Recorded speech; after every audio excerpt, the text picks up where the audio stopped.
Hello, my name is Evan, and today I'm going to be talking about interactive data visualizations in R.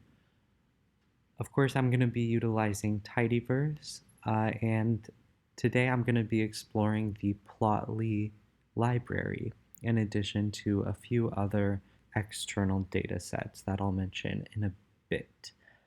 So as an overview, Plotly is an R package for creating interactive web-based graphs via the open source JavaScript graphing library plotly.js.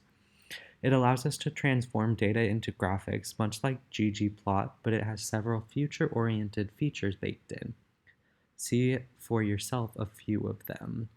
One of my favorites is Hover to Discover, and here we are using DPLYR. We're using the Texas housing dataset, and we are displaying the top 5 highest cities in terms of medium sale price. Now, the cool thing about this is if you hover over any given data point in essentially this scatter plot, you can see a color-coded drill down of that data. So you can see that specific data point in addition to the color coordination and the city on the right-hand side. So you can see here, this one data says 2008.083, and it comes from Austin, Texas. So it's pretty interesting to compare individual data points in this way and discover specific uh, contradictions, perhaps, that you wouldn't be able to see without this interactive input. Another one of my favorite features here is the ability to create these 3D charts. You're able to move this around and zoom in as far as you'd like and really try to understand data in more than 2 dimensions. So here we're using this classic MPG data set, and you can see it's also color coordinated. I think this can be helpful in many circumstances, especially in visualizing perhaps surfaces, volcanoes, and things like that. So next I'm going to be talking about linking multiple views. So the linking of multiple 1 to 2 dimensional statistical graphics can often lead to insight that a single view could not reveal. So for example, this is a client-side linking of multiple views. So essentially when we hover over one of these data sets, we're also trying to find a larger trend or try to extract data points that are in the same category as it. So for example, this is essentially running a SQL query to extract all of these data points in the 4th category. And here you can see all the 6 category data points and so forth are highlighted. Linking of multiple views is definitely a more advanced but a really powerful tool to take your plots to the next level. One of my favorite, and I think one of the most crucial aspects to interactive visualization is animation, and Plotly has a really beautiful animation library in place. So here we are using this Gapminder dataset, and this allows us to analyze the relationship between GDP per capita and life expectancy over time.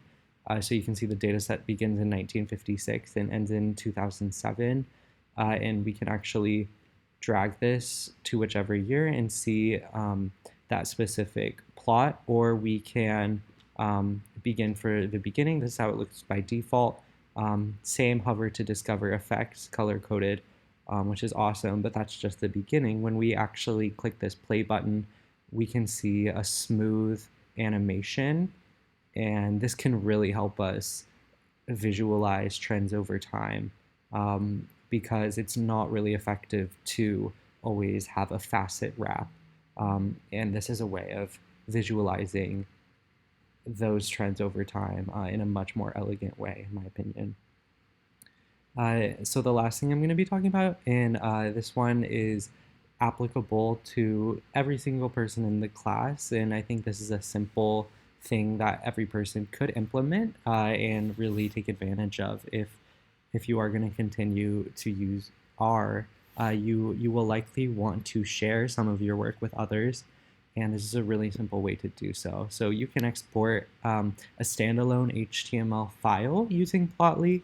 And what I'm doing here is using this HTML widget, save widget function. And essentially, I have just created a folder, like we have all created our data folder in our R environment. I've just created an HTML folder. And I'm just passing this folder in as well as this really basic plot, which is really just a linear line from 0, 0 to 10, 10. And I am I'm saving this as a standalone HTML file. So what that means is that you could deploy this as its own website in a way if you wanted to find some free hosting service, or you could alternatively embed this into a larger site, perhaps a portfolio or something like that. And instead of creating this standalone HTML file, you would want to create an iframe. So here you would just turn self-contained false, and you would also need to specify the library directory here. The last thing is that if you are sharing your HTML or iframe files, that is the raw files, if you're not like deploying them somewhere, if you are just sharing them and running them locally, you will want to include your library directory. So a nice way of doing this is just by zipping your library file with your HTML file. So I'll demonstrate this right now. Again, this is just a simple linear plot, and when I run that, you can see there's a little star, right? And now that's the 22nd run here. And when I come into my HTML file, this is what I've just exported. So it's this interactive standalone HTML file. And of course, you can deploy this if you'd like, or again, you can just share this and run it locally as long as you specify your library file.